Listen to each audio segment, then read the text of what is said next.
Sedangkan yang Yesus perlukan dari diri kita agar Yesus bekerja sama dengan Anda dan saya, mengerjakan rencana Bapa dalam hidup kita itu bukan apa kata dunia, tapi apa katamu. Kalau Anda belum subscribe di channel ini, segera supaya Anda bisa mengikuti terus rema-rema dari Roh Kudus ya. Sembunyikan hambamu di balik salibmu, sekalipun hambamu mau terus memuji, tapi firman harus dibagi supaya dewasa. Sebab iman timbul dari pendengaran firman. Biarkan dewasa iman jemaatmu keluarga saat teduh. Makasih Tuhan, dalam nama Yesus, amin. Saya merasakan hadirat Tuhan begitu indahnya. Kasih mula-mula tidak pernah kekurangan di saat teduh bersama. Anda yang sudah lama tidak saat teduh bersama, mungkin sudah sibuk. Apalagi juga sebagian udah lama nggak ikut live-nya, ikut nanti rerun-nya. Jangan pernah ragu untuk anytime ya, untuk kembali masuk ke saat teduh bersama. Sebab di sini selalu ada sumur kasih mula-mula, tidak pernah henti-hentinya. Saya mau bicara sesuatu yang sangat penting karena ini menjadi rahasia kemenanganmu di hari-hari esok yang tidak menentu, yaitu pengakuan iman kita. Mulut kita itu nggak boleh sembarang dipakai karena lidah bibir kita itu kunci kerajaan sorga. Well, kunci kerajaan sorga bukan hanya perkataan kita, luas sekali artinya, tetapi salah satu dari makna kunci itu adalah perkataanmu. Kata-kata kita bukan hanya mempengaruhi orang lain, tapi mempengaruhi diri kita. Dan juga izinkan saya mengatakan ini dengan sangat-sangat respect sama Tuhan, dan sangat hati-hati dalam takut akan Allah, juga mempengaruhi Tuhanmu. Tuhan tidak bisa dimanipulasi, itu so pasti. Tapi Tuhan mengizinkan dirinya untuk dipengaruhi oleh perkataan umatnya, sehingga Tuhan meresponi pengakuan iman kita. Terlalu banyak cerita di Alkitab yang demikian. Kali ini seorang hambanya namanya Petrus, yang nasibnya pun berubah total sejak pengakuan imannya, dan Tuhan memakai hidupnya secara dahsyat setelahnya. Tuhan meresponi iman. Pengakuan iman kita tentunya menentukan nasib kita sendiri juga. Mari kita sama-sama buka di Matius pasal yang ke-16, cerita yang sangat terkenal sekali, pengakuan Petrus kepada Tuhan Yesus, engkaulah Mesias, anak Allah yang hidup. Ketika Yesus tanya, kata orang, siapakah aku ini? Kita baca dulu ya, Matius 16 ayat 13 sampai 20. Saya baca. Setelah Yesus tiba di daerah Kaisaria Filipi, ia bertanya kepada murid-muridnya, kata orang, siapakah anak manusia itu? Jawab mereka, ada yang mengatakan Yohanes Pembaptis, ada juga yang mengatakan Elia, dan ada pula yang mengatakan Yeremia atau salah seorang dari para nabi. Lalu Yesus bertanya kepada mereka, tetapi apa katamu? Siapakah aku ini? Maka Simon Petrus menjawab, engkau adalah Mesias, anak Allah yang hidup. Kata Yesus kepadanya, berbahagialah engkau Simon bin Yunus, sebab bukan manusia yang menyatakan itu kepadamu, melainkan Bapa-Ku yang di sorga. Sebentar di situ, kita berhenti dulu, saya jelaskan satu persatu. Ayat 13, setelah Yesus tiba di daerah Kaisaria Filipi. Kaisaria Filipi adalah sebuah kota metropolitan yang besar di zaman Yesus. Dan itu kota dihuni oleh sebagian besar orang-orang non-Yahudi. Jadi bisa bayangkan berhalanya pasti beraneka ragam. Bahkan di kota tersebut ditemukan semua agama di dunia ngumpul di sana. Itu kota seperti New York City gitu kalau di Indonesia, misalnya Jakarta. Kalau di Malaysia, Kuala Lumpur, kota-kota utama. Dan di daerah Kaisaria Filipi itu seperti zaman sekarang ini kalau di internetan. Tidak ada jawaban yang absolut, semua selalu ada pro dan kontra. Kalau ditanya Tuhan, kalau kita ketik Tuhan yang muncul A sampai Z. Kaisaria Filipi adalah kota yang demikian. Dan tidak kebetulan, Tuhan kita nggak pernah iseng. Tempatnya pun semua itu sudah ditakdirkan. Tuhan bertanya kepada murid-muridnya sebuah pertanyaan yang sangat straightforward. Sebuah pertanyaan yang langsung. Dengan backdrop atau dengan background atau dengan latar belakang kota yang beraneka ragam, kota yang tidak ada yang absolut. Ia bertanya kepada murid-muridnya, kata orang, siapakah anak manusia itu? Di sini Yesus memberikan sebuah pertanyaan bukan supaya Yesus percaya diri. Yesus bertanya siapa dirinya bukan karena Yesus krisis identitas. Tapi pertanyaan ini bagus untuk murid-muridnya. Kalau Yesus sih, dia sudah tahu. Yesus berkata, sebelum Abraham aku ada. Dia tahu dia siapa. Tapi dia tanya sama murid-muridnya, kata orang menurut kalian, bukan menurut kalian, menurut mereka, siapa sih aku ini? Human opinion. Tuhan tanya, menurut opini publik. Sebelum nanti Yesus lanjut bertanya kepada mereka, apa kata mereka tentang dirinya? Kadang-kadang di dalam hidup ini, kita itu bisa terbuai dengan opini manusia. Apa kata dunia? Sedangkan yang Yesus perlukan dari diri kita agar Yesus bekerja sama dengan Anda dan saya, mengerjakan rencana Bapa dalam hidup kita itu bukan apa kata dunia, tapi apa katamu. Tuhan ingin tahu apa keyakinan Anda. Dan saya maksudkan bukanlah agama. Yang saya maksudkan bukan kepercayaan, lu agama apa. Tapi mari kita mulai hari ini, kalau ikut Yesus itu penuh keyakinan. Jangan gampang diombang-ambingkan. Jangan juga mudah kita itu terpengaruh dengan apa kata orang. Ujilah di dalam hatimu apa yang merupakan firman Tuhan. Lebih penting daripada apa kata orang tentang Anda atau opini mereka adalah apa kata Tuhan dalam hidupmu. Yang itu harus engkau renungkan. Apa kata orang itu cukup diuji saja. Kalau memang ada sesuatu yang membangun termasuk kritikan, terimalah. Tapi yang patut kita renungkan siang dan malam adalah perkataan Tuhan tentang kita. Iman bukan timbul dari sembarang pendengaran. Iman itu timbul dari pendengaran dan pendengaran oleh firman Kristus tentang dirimu, tentang hidupmu. Kata orang siapakah anak manusia, Tuhan lagi ajari murid-muridnya untuk tidak gampang goyang. Tahukah cara pandang kita itu mau gak mau akan sangat dipengaruhi dengan spirit of the age atau dengan roh yang sedang bekerja di dunia ini. Zaman dulu begitu, orang-orang punya pendapat lah, kira-kira punya keseragaman pikiran. Tapi dunia semakin modernisasi. Zaman sekarang lihat, seluruh dunia percaya, contohnya LGBT, orang homoseksual itu dilahirkan begitu. Akhirnya semua ikutan tuh. Tak terkecuali juga banyak orang-orang Kristen yang tidak kokoh berdiri pada firman. Juga akhirnya keseret pula. Dari dulu kan begitu ya. Iblis ketika membuat sepertiga malaikat turut jatuh itu kan pakai ekornya lah ceritanya. Dia seret bersama-sama. Worldview, cara pandang dunia yang sangat dipengaruhi dengan roh-roh yang sedang bekerja di dunia ini, yang bukan Roh Kudus tentunya, tapi roh duniawi, itu sangat-sangat berpengaruh. Itulah sebabnya anak-anak Tuhan kalau tidak kuat beribadah, kalau tidak merapat dengan Tuhannya, kalau kita tidak sungguh-sungguh merenungkan firman-Nya dan berprinsip kebenaran, jangankan jemaat biasa, hamba-hamba Tuhan pun akan ikut terseret pula dan goyah. Tahukah yang iblis ingin sesatkan di akhir zaman itu bukan orang Kristen biasa, tapi leadernya. Bukankah ada pepatah berkata gini, aku pukul gembala, terserak-seraklah porak-poranda seluruh dombanya. Harus doakan lo ya. Tak pandang dari gereja mana, keluarga Saat Teduh Bersama, kalau ada hamba Tuhan yang berjaga atas jiwamu, gembala sidangmu, pemimpin-pemimpin rohani, doakan mereka supaya Tuhan selalu tuntun mereka dalam kebenaran. Kata orang, siapakah anak manusia itu? Jawab mereka, lihat ayat 14.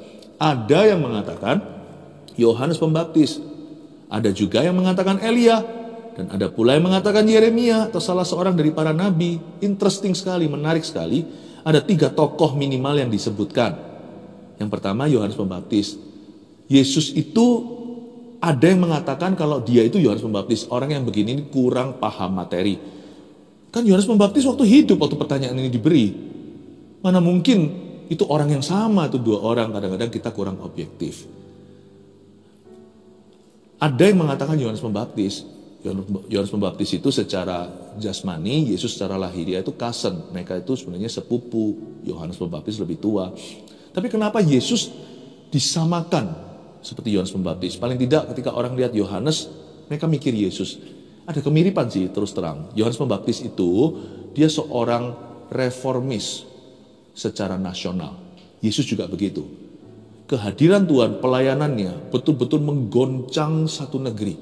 Seperti Yohanes Pembaptis, berita mereka pun ada kemiripan, memberitakan pertobatan. Bertobatlah, kerajaan sorga sudah dekat.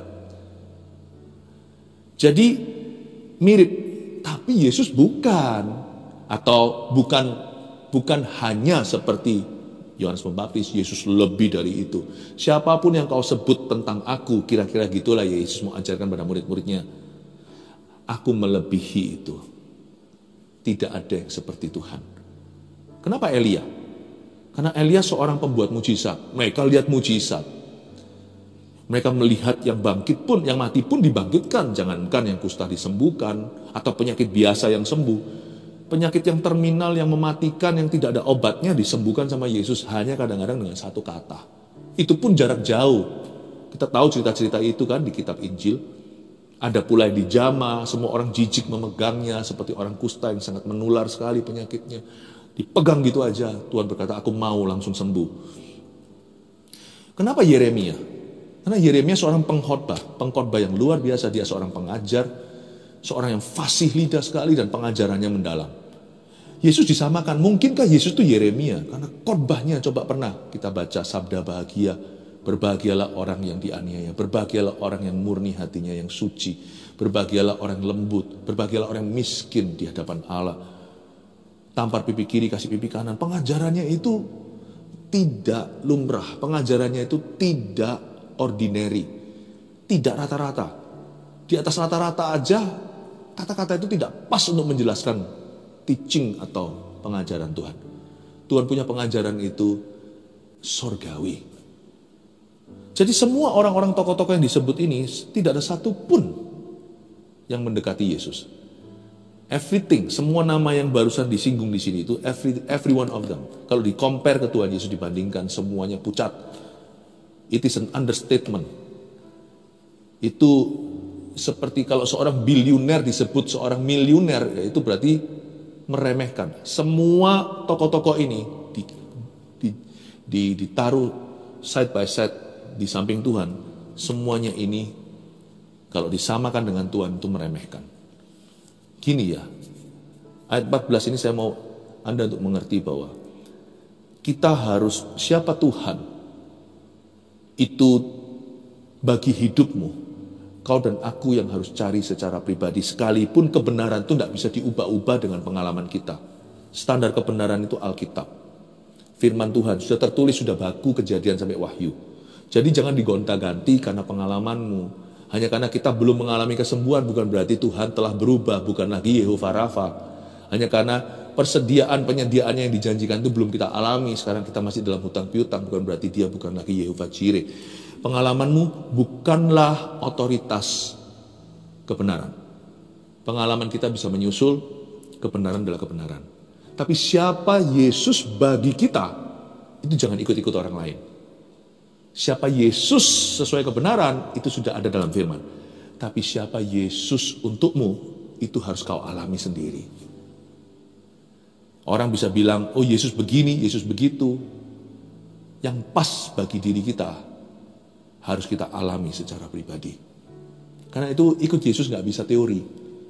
Ikut Yesus itu harus alami.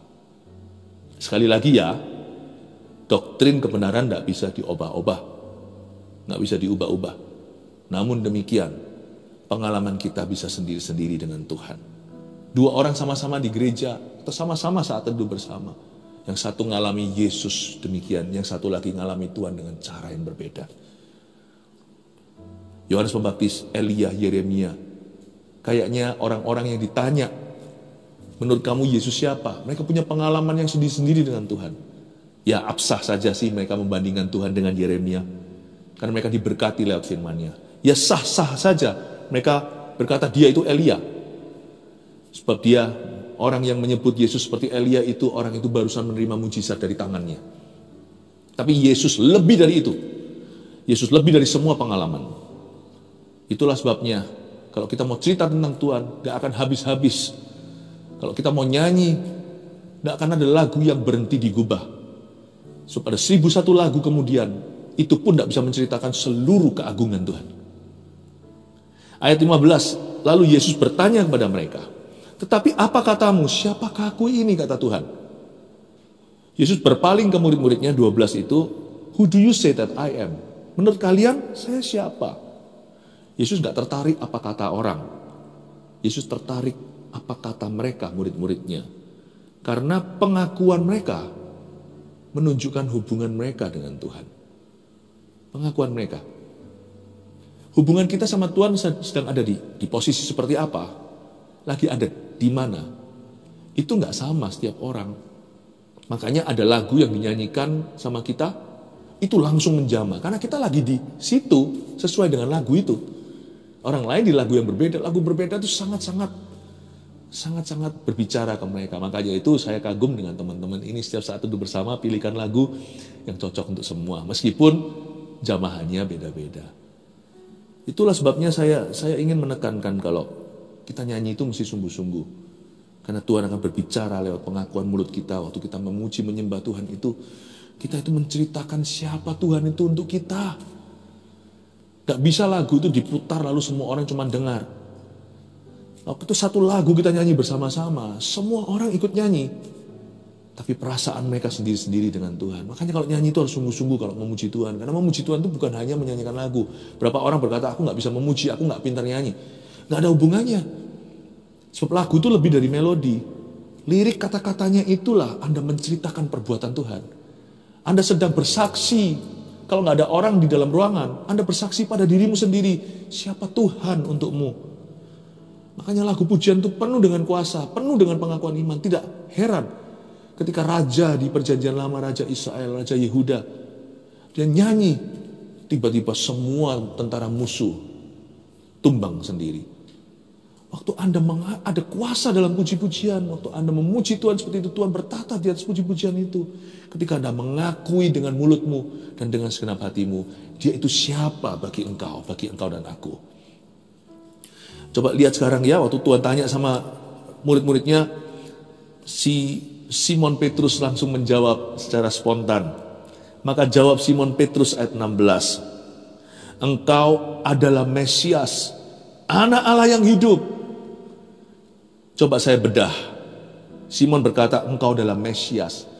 Mesias di sini berarti dia menunjukkan hubungan Kristus dengan dirinya. Mesias itu artinya juru selamat, penengah, atau pengantara. Engkau adalah Mesias. You to me are my Messiah. Engkau bagi aku adalah Mesias itu. Lalu dikatakan engkau adalah Mesias, Anak Allah. Kata Anak Allah di situ adalah hubungan Kristus dengan Allah Bapa. Ini bicara tentang ketuhanannya. Kalau yang pertama, sangat pribadi dan personal bagi Petrus. Engkau adalah juru selamatku. Yang kedua dia berkata, engkau anak Allah. Engkau adalah anak Allah. Dengan kata lain, dia adalah Allah. Ya. Kata anak Allah di sini bukan bicara tentang anak, bukan bicara Allah, kok beranak, bukan. Ada suatu kata-kata yang tidak boleh kita pakai, itu kata-kata hujatan kepada sesama dalam bahasa Inggris yang artinya anak anjing. Ya, kita nggak boleh sebut orang lain begitu karena setiap orang diciptakan dengan martabat kemuliaan Allah. Kita dicipta dalam gambar rupa Allah kan, makanya jangan biasakan sumpah serapah di mulut kita, apalagi menghujat sesama kita. Kita nggak berhak di hadapan Allah. Tapi ada satu hujatan dalam bahasa Inggris yang artinya anak anjing. Bagaimana bisa tega ya hati itu bilang sesamanya, kamu anak anjing. Dengan kata lain, kalau kita ngomong orang begitu, sama dengan berkata orang itu anjing. Sebut dia anak anjing itu berarti dia anjing. Ini bukan bicara tentang hierarki anak, induk, bukan. Yesus disebut anak Allah. Pada mulanya adalah firman, firman itu bersama dengan Allah, firman itu adalah Allah. Dengan kata lain, Petrus mengaku dengan mulutnya, you are God Almighty, engkaulah Allah Maha Kuasa. Lalu dia sebut yang hidup. Lengkap sekali, komplit sekali ini. Engkau adalah Mesias, anak Allah yang hidup. Jangan lupa di Kaisaria Filipi banyak sekali berhala di situ. World religions atau agama-agama seluruh dunia ada di situ zaman itu. Petrus berkata, engkau adalah Mesias anak Allah yang hidup lagi. Kata yang hidup itu dengan kata lain, Petrus tambahkan. Dia berkata, engkau beda dengan semua berhala dan agama yang ada di sini. Engkau hidup, you are alive.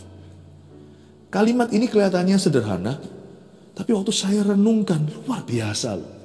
Petrus yang tidak terpelajar, si nelayan itu yang cenderung gegabah, bisa mengucapkan dalam satu kalimat yang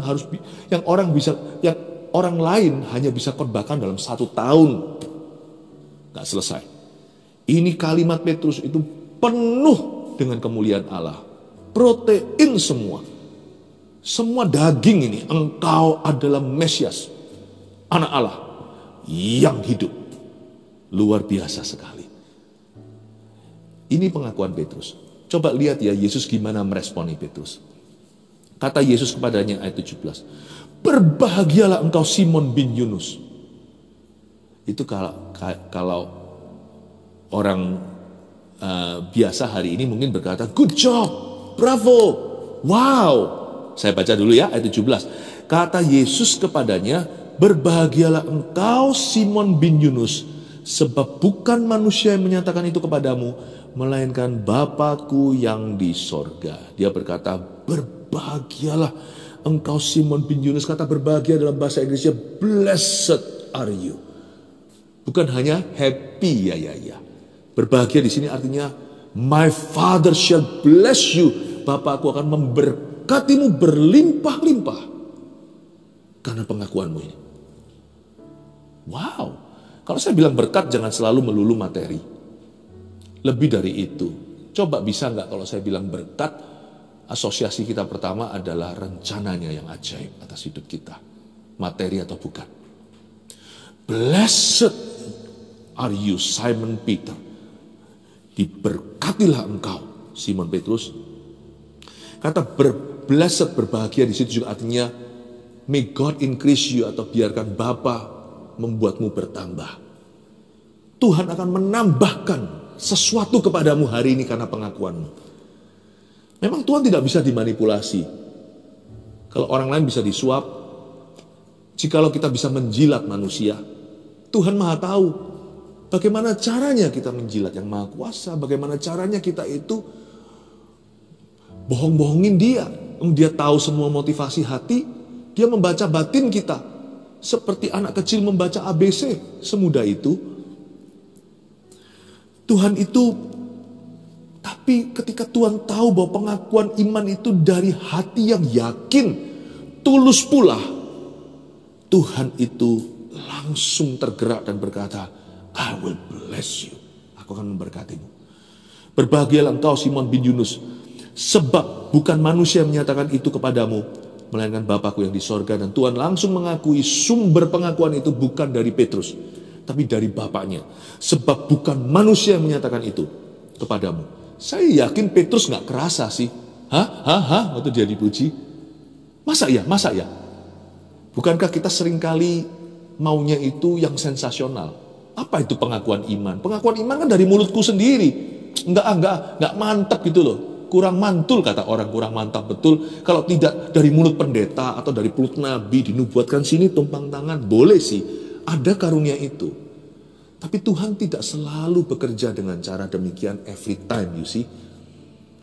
Di Roma dikatakan di surat Paulus, firman itu gak jauh, Tuhan itu gak jauh, sebatas mulutmu. Jangan berkata, aku mau naik ke langit, turunkan Yesus, atau ke lembah untuk jemput dia. Firman itu ada di mulutmu. Roma 10. Di Roma itulah, di pasal itu juga sama, iman timbul dari pendengaran. Kadang-kadang kita pilih-pilih, kita mau milih yang sesuatu yang lebih mantap gitu, gimana kalau lewat mulut orang lain, atau kalau saya mendengar suara audible gitu, anakku gitu, atau gimana. Rasanya kok bukan Tuhan ya, kalau saya nggak mengalami pengalaman yang lebih supra alami. Saya yakin waktu Petrus dipuji, dia pasti garu-garu kepala sedikit, atau mungkin dia belum sadar kali. Masa ya? Bapak yang nyatakan ke saya, kapan? Bukan manusia yang menyatakan itu kepadamu. Petrus berkata, setahu aku yang mengucapkan. Kok bisa bukan aku, gimana sih? Maksud Tuhan apa? Kok bisa Bapa yang menyatakannya dari sorga? Loh, bukannya tadi suara saya? Jangan remehkan pengakuan imanmu sendiri. Kayaknya kurang yakin gitu kalau dari mulut sendiri kita baca Alkitab lalu kita berkata, aku dapat melakukan segala perkara, menanggung segala sesuatu dalam Dia yang memberiku kekuatan. Wah, rasanya kurang gimana gitu. Tapi kalau misalkan ada seorang nabi berkata, kamu yang pakai baju loreng-loreng itu, kamu dapat menanggung segala perkara dalam Dia yang memberimu kekuatan. Wah, merinding semua. Jangan pilih-pilih sama Tuhan. Tuhan berhak pakai channel apapun termasuk mulutmu sendiri. Jangan remehkan pengakuan iman hari itu. Sesuatu yang begitu divine, begitu ilahi. Mengalir begitu aja lewat mulut seorang nelayan. Demikian alamiah dari perkataannya sendiri. Lalu Yesus berkata, kamu tahu nggak? Kamu ngomong tadi itu bukan dari kamu. Itu firman Bapakku, itu dari Bapa datangnya.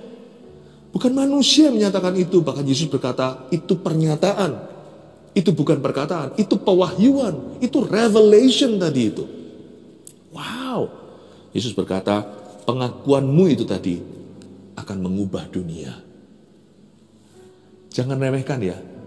Saya masih ingat masa-masa susah hidup saya. Atau itu kalau di masa-masa ketika saya berbeban berat, wah saya tutup pintu, saya buka Alkitab saya muji menyembah keras-keras. Antara pakai gitar sendiri, atau saya mendengar sembari mendengarkan lagu, atau enggak ada musik sama sekali, saya nyanyikan. Saya nyanyi, sebab saya tahu ada kuasa pada pengakuan iman saya. Daripada saya pesimis, kalau orang udah terjepit kan cenderungnya apa? Cenderungnya kata-katanya yang mengasihani diri sendiri. Aku bisa nggak ya? Aku gini. Janganlah sia-siakan peluru kita terbatas. Pakai aja semua sebagai pedang roh. So jangan sampai yang keluar dari mulut kita, kalau bukan pedang roh, seringkali adalah panah si jahat. Nah, kita bisa pakai mulut kita sendiri untuk panah diri sendiri. Itu bisa. Orang Israel paling jagonya, jadi mereka semua mati di padang gurun karena mereka panahi diri sendiri. Dan Tuhan berkata, oke, terjadilah sesuai dengan pengakuanmu. Kamu berkata kamu akan mati kan? Go ahead and die. Kita punya pilihan, mulut kita dipakai untuk panah atau untuk pedang. Mari kita pilih pedang. Pedang roh itu mengubahkan. Sebab bukan manusia yang menyatakan itu kepadamu Petrus, melainkan Bapakku di sorga. Saya nyanyi, lalu waktu saya baca Alkitab, bagian-bagian tertentu yang melompat, saya ucapkan ulang-ulang. Biarin kalau ada orang dengar kira saya gila, saya ucapkan lagi. Bukan hanya renungkan di hati, saya ucapkan di mulut saya pengakuan iman sampai saya rasakan kelepasan.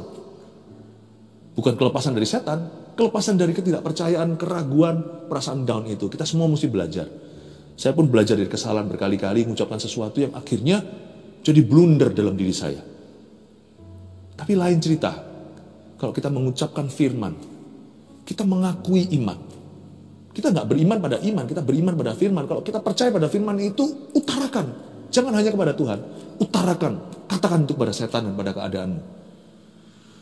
Dan ceritakan itu pada dirimu sendiri, sehingga telingamu mendengar. Itulah saatnya, mulut dan telinga harus menjadi tetangga yang baik dalam Tuhan. Mulut kita jadi pemimpinnya. Telinga kita mendengar, masuk di hati, menjadi iman. Ayat 18, dan aku pun berkata kepadamu, engkau adalah Petrus. Dan di atas batu karang ini aku akan mendirikan jemaatku dan alam maut tidak akan menguasainya. Coba Anda lihat ya, Yesus berkata apa? Aku pun berkata kepadamu, titik 2, engkau adalah Petrus, batu karang ini. Lihat ya, garis bawahi, di atas batu karang ini aku akan. Gara-gara pengakuannya. Tuhan berkata, di atas batu karang ini. Artinya, di atas orang ini dan di atas pengakuan imannya, aku akan.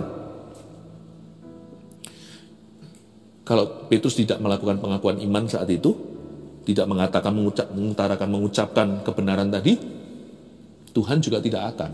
Tidak ada kemajuan, tidak ada kemunduran. Tapi gara-gara batu karang, tadi Petrus tidak disebut batu karang. Setelah pengakuan imannya, dia disebut batu karang. Yesus berkata, dengan kata lain, di atas dasar orang ini, dan pengakuan imannya, I will, I shall, aku akan. Berarti, pengakuan iman kita sungguh-sungguh mengundang Kristus untuk bekerja ya. Luar biasa, di atas batu karang ini aku akan mendirikan jemaatku dan alam maut tidak akan menguasainya. Saya tidak akan bahas lebih dalam, itu bisa dibahas tersendiri. Pertama kali dalam bahasa Yunani kuno kata gereja dipakai sepanjang Alkitab. Kata jemaatku di situ eklesia yang artinya church atau grup atau kelompok orang yang disatukan dalam Tuhan. Dan aku akan mendirikan jemaatku dan alam maut tidak akan menguasainya. Kata alam maut di situ artinya the power and the influence of hell. Kuasa dan pengaruh neraka tidak akan menguasainya. Ini juga sedikit tambahan pewahyuan bahwa itulah fungsi gereja dan umat Tuhan di dalam gereja harusnya terlindung dari power and influence atau kuasa dan pengaruhnya neraka. Kuasa dan pengaruh itu bedanya apa? Gini aja, matahari. Matahari itu ada sinarnya, ada panasnya. Sinarnya, panasnya itu yang langsung kena ke kita. Sinarnya yang kita bisa lihat yang mempengaruhi dunia jadi seluruhnya terang benderang. Kegelapan juga punya pengaruh yang sama. Dia bisa langsung menyerangmu dan dia bisa mengubahmu dari jauh. Dengan semua sekeliling Anda menjadi kegelapan, Anda pun akan terpengaruh. Tapi gereja menjadi tempat terang, tempat garam. Gereja menjadi tempat alam maut tidak bisa menguasainya. Sekilas saja ya, lanjutkan ayat 19. Kepadamu akan kuberikan kunci kerajaan sorga. Apa yang kau ikat di dunia akan terikat di sorga. Dan apa yang kau lepaskan di dunia akan terlepas di sorga. Pahami di sini, kunci kerajaan sorga yang dimaksudkan di sini bukan hanya mulut, lidah, bibir kita. Tapi jangan lupa, Yesus berkata, apa yang kau ikat di dunia akan terikat di sorga. Itu juga memakai mulut kita. Aku ikat kamu di dalam nama Yesus. Dan apa yang kau lepaskan di dunia ini akan terlepas di sorga. Itu juga visual, itu juga audio. Dari mulut kita mengucapkan otoritas untuk melepaskan sesuatu. Waktu kita berkata, aku ampuni orang itu yang bersalah kepada aku sekalipun susah. Kalau kita lepaskan dengan mulut, lidah, bibir kita, dengan segenap hati kita, kuasa Tuhan akan dicurahkan. Tapi kalau kita berkata, aku akan benci orang itu sampai mati, jangan heran belenggu setan tidak akan melepaskanmu sampai Anda meninggal dunia. Apa yang kau ikat di dunia terikat di sorga, yang kau lepaskan akan terlepas di sorga. Your word is your power. Your word is your bond. Kata-katamu adalah ikatan. Kata-katamu adalah kuasamu. Dan arti kunci kerajaan sorga diberikan kepada kita. Dengan kata lain, setan pun tidak berkuasa atas kita. Tuhan punya rencana bisa gagal atas hidup kita hanya kalau kita mengizinkannya. Karena itu setan tidak bisa lawan kita dan jatuhkan. Setan hanya bisa pakai tipu muslihat membuat kita bunuh diri. Yang saya maksudkan tidak tentu secara jasmani. Bunuh diri secara emosi lewat kata-kata yang melukai. Bunuh diri secara rohani dengan kalimat-kalimat yang mendukakan Roh Kudus terhadap Tuhan maupun terhadap diri kita atau terhadap orang lain. Setan tidak bisa lawan kita head to head, langsung one on one. Dia harus pakai tipu muslihat membuat kita terperangkap dengan kata-kata kita sendiri. Dan dia berhasil atas Israel. Karena itu hati-hati gunakan mulutmu dan mulutku, sebab ada kunci kerajaan sorga di situ. God's plan cannot fail unless you allow that to happen. Tidak bisa digagalkan kecuali kita izinkan. Mari kita tangkap ini mentah-mentah. Loh, tapi kenapa kok Tuhan izinkan sakit penyakit segalanya? Loh, rencana Tuhan itu bukan berarti mulus selalu tidak ada masalah. Dalam suka dan duka Tuhan bekerja sama mendatangkan segala perkara. Kenapa saya mengalami suatu malapetaka? Kecuali karena dosa, Anda perlu introspeksi, evaluasi. Tapi kalau kita sudah hidup benar lalu terjadi sesuatu, bukan berarti rencana Allah putus atau Tuhan berubah setia. Itu bagian dari rencana Tuhan untuk menuntunmu lewat lembah kekelaman. Anda pasti keluar menjadi lebih dari pemenang karena tidak ada yang bisa memisahkan kita dari kasih Yesus. Cuman hanya ketika Anda masih di lembah kelam itu, apakah pengakuanmu? Seperti bangsa Israel ketika di padang pasir, padang gurun, mereka justru mengeluh dan menggerutu, mereka mati di situ. Tapi Yosua dan Kaleb pengakuannya tidak berubah, mereka masuk ke Kanaan dan tanah perjanjian. Ingatlah, masa-masa menunggu menanti itu, pengakuan imanmu menentukan nasibmu kemudian. Terakhir, lalu Yesus melarang murid-muridnya supaya jangan memberitahukan pada siapapun bahwa ia Mesias. Dengan kata lain, Tuhan tidak mau masuk di dalam bursa opini manusia. Tuhan berkata, jangan beritahu aku Mesias sebelum waktunya. Pahami dulu arti itu. Arti Mesias itu apa? Baru suatu hari kamu akan khotbahkan kemana-mana. Yesus itu tidak cari pamor, tidak cari popularitas. Karena itu saya suka sekali apapun yang Yesus ajarkan, itu selalu kebenaran. 3 poin ini mengajarkan kepada kita, pengakuan iman kita menentukan nasib kita. Karena itu, di mulut kita ingat ada kunci kerajaan surga. Kalau kita nggak tahu mau ngomong apa, lebih baik kunci mulut kita daripada kita menjerumuskan diri sendiri. Tapi kalau kita sudah tahu kita harus ngomong apa, dan kita pegang janji Tuhan, kita akui iman dan firman, bukalah mulutmu lebar-lebar, pedang roh akan keluar dari sana, mengubah nasibmu kemudian. Nomor 1, opini manusia tidak menambahkan atau mengurangi apa-apa. Yesus dibilang Yeremia lah dan sebagainya, itu semua berarti, semua tadi itu kedengarannya pujian, tapi justru meremehkan. Jangan cari pujianlah dari manusia, nggak pernah objektif. Kritikan pujian manusia itu hanya berguna kalau kita cerna. Tetapi sebenarnya nggak ada orang yang bisa 100% mengkritikmu atau 100% memujimu. Hanya Tuhanlah yang Dia katakan tentang dirimu, itu yang objektif benar. Dengarkan, manfaatkan. Orang ngomong apa sama Anda, ambil hikmahnya. Tetapi janganlah kira bahwa opini manusia atas hidupmu bisa menambahi apa-apa, tidak bisa mengurangi apapun pula. 2, pengakuan iman kita mengundang Kristus untuk bekerja. Ingat tadi Yesus berkata, ingat Yesus berkata, di atas batu karang ini aku akan. Ingat ya, pengakuan iman itu mengundang Kristus untuk bekerja. Pertanyaan saya, kalau Petrus tidak mengakui imannya saat itu, akankah Yesus berkata di atas batu karang ini aku akan melakukan sesuatu? Maybe not. Mungkin tidak. Tidak ada yang bertambah, tidak ada yang berkurang. Karena itu pasti setiap kali kita mendengungkan mulut kita, pastikan karena firman. Barang siapa suka mendengungkan lidah bibirnya, kata Amsal, dia akan menuai buahnya. 3, ada kuasa mengikat dan melepaskan dalam setiap perkataan kita. Hati-hati gunakan lidah bibir kita. Mulai hari ini jangan mengeluh, jangan menggerutu. Pakai lidah bibirmu untuk mengucapkan firman saja. Kalau bukan firman yang keluar dari mulut kita, dan kalau kita tidak yakin sesuatu, taruhlah kunci pada pintu mulut sendiri. Janganlah ucapan sesuatu yang mendukakan roh Allah, sebab Allah hendak bekerja dengan cara yang dahsyat dalam kehidupan Anda. Nasib Anda akan berubah, dimulai dengan ini. Akui firman Tuhan setiap hari. 1 Petrus 4 ayat 7. Kesudahan segala sesuatu sudah dekat. Karena itu, kuasailah dirimu dan jadilah tenang, supaya kamu dapat berdoa. Saudara yang terkasih, terima kasih telah mendengarkan firman Tuhan hari ini.